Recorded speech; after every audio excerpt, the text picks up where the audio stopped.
తీసుకో కళ్యాణ్. ఇన్ఫర్మేషన్ ఇచ్చి చైనామాలు పట్టించినందుకు నీకు రావాల్సిన అమౌంట్. Thank you sir.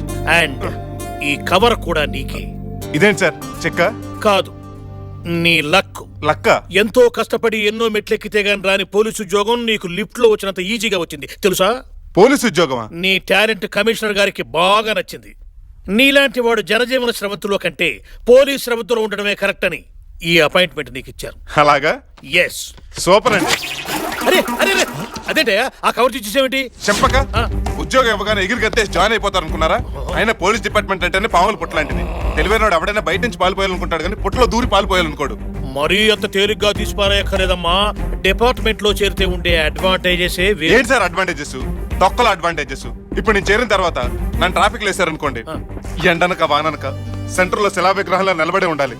సాయంత్రం కుర్రాళ్ళు లవర్స్ తోను మొగుళ్ళు పిల్లలతో షాపింగ్ వెళ్తుంటే వాళ్ళందరూ చూసి వాళ్ళకి సిగ్నల్స్ ఇవ్వడం తప్ప వాళ్ళు సిగ్నల్ ఇచ్చినా మనం ఏమీ చేయలేము. ఇక నక్సలైట్ ఏరియాలో డ్యూటీ వేశారనుకోండి, ఎప్పుడు ఏ ఎదురు కలుపులో పోతాం టెన్షన్ తో బతకాలి. ఇక ఫ్యాక్షనిస్ట్ ఏరియాలో డ్యూటీ వేశారనుకోండి, ఎప్పుడు ఏ బాంబ్ బ్లాస్ట్ లో లేచిపోతాం తెలియదు. ఇక క్రికెట్ స్టేడియంలో డ్యూటీ వేశారనుకోండి, అందరు క్రికెట్ ని చూస్తుంటే మనం మాత్రం వెనక్కి తిరిగి జనాలే చూస్తుండాలి. వాడు సిక్స్ కొడితే వాడు కొట్టిన బాల్ తో ప్రాబ్లం, వాడు డక్అౌట్ అయితే వీళ్ళు ఇసిరే బాటిల్స్ తో ప్రాబ్లం. ఎవరింట్లో దొంగతనం జరిగినా మనల్ని తిడతారు, మన ఇంట్లో దొంగతనం జరిగితే మనల్ని ఇంకా ఎక్కువ తిడతారు. నాయకుల దగ్గర నుంచి జనాల వరకు అందరికీ సేవలు చేస్తూ అందరి చేత ఛీ అని తిట్లు తిట్టించుకునే ఏకైక డిపార్ట్మెంట్ మన పోలీస్ డిపార్ట్మెంట్. అందుకే అది నాకు వద్దంటున్నది. అర్థమైందా?